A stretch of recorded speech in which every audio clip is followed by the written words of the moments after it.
What's up guys, Ben here from Rocket Revolution, and today we're going to be going over adjusting disc brakes. I would say this is one of the most common topics that I have people ask me about, so I thought I would make a quick video to show you how to adjust your disc brakes if they are rubbing like this one. If you're like anyone that has ever ridden a bike, if you're riding and you hear your disc brakes rubbing, it drives you crazy. You feel like it's slowing you down, it's noisy, you're probably annoying the people around you, so I'm gonna show you how to fix those.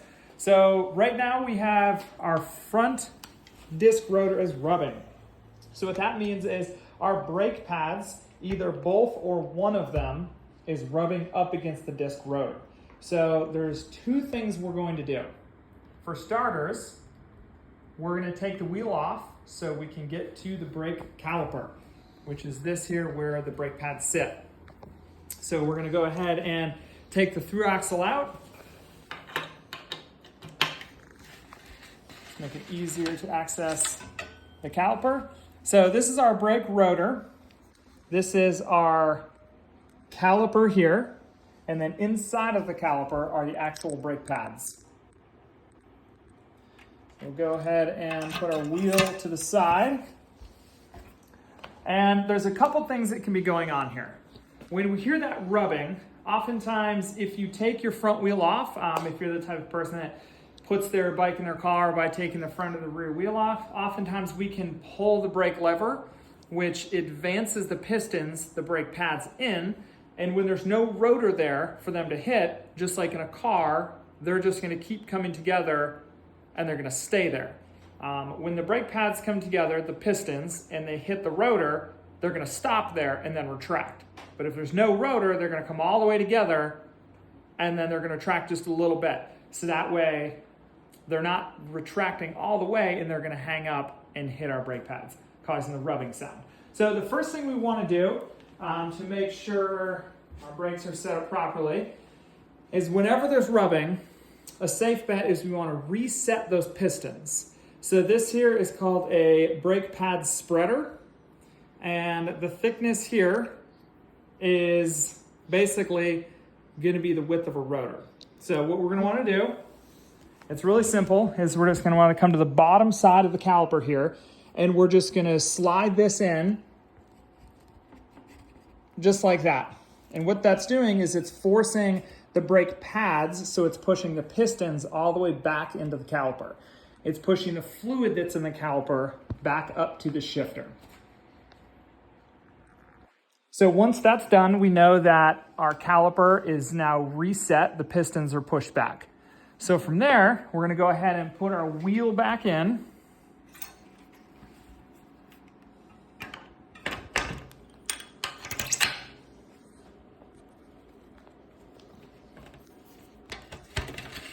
Go ahead and tighten down our through axle. And then we're gonna go ahead and pump the brake lever a few times. Now don't panic, the first time we pull it, it's gonna go all the way back to the bar.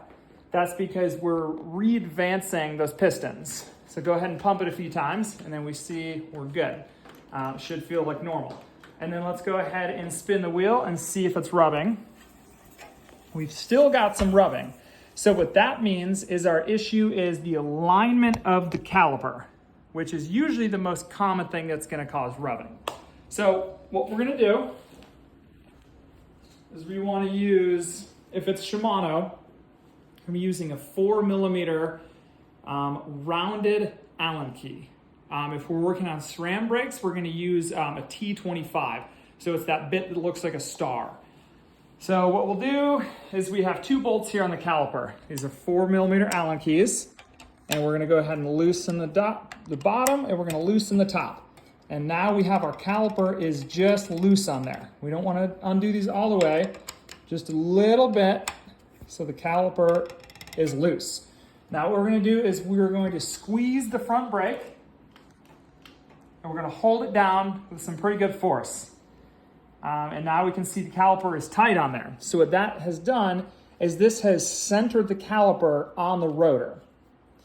And with that, we're gonna very gently tighten each bolt just a little bit, just kind of barely hand tightened. Make sure not to just torque them really tight, because what that's going to do is it's going to force the caliper to move, and we don't want that. So right now it should be centered. If we're lucky, we're going to spin the wheel and everything's going to be good. So let's give it a try. And it's perfect. So more times than not, this is going to fix our issue. And from here, what we want to do, since it is not rubbing anymore, is we're going to go back, hold that brake down, and we're going to go ahead and tighten. Now, you do not need to over tighten these. I would say at max about 3 to 4 Newton meters is all you really need.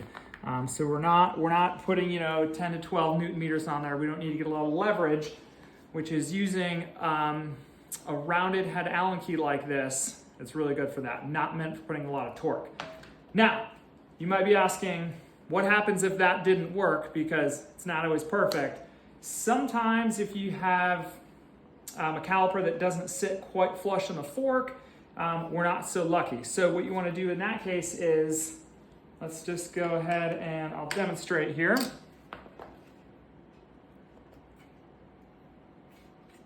So we can see we've got some rubbing now.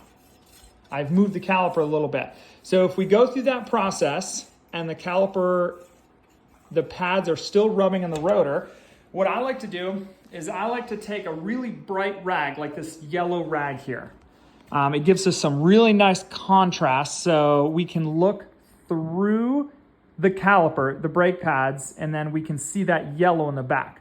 So what we want to do is we're going to manually line that caliper up.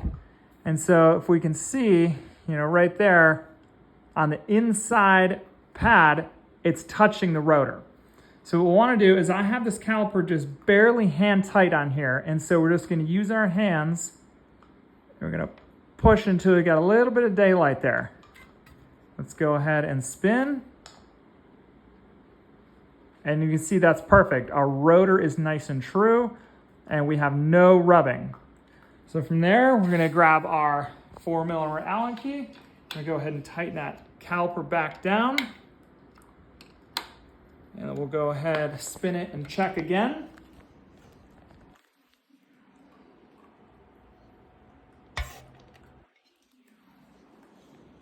And we can see that now they're not rubbing.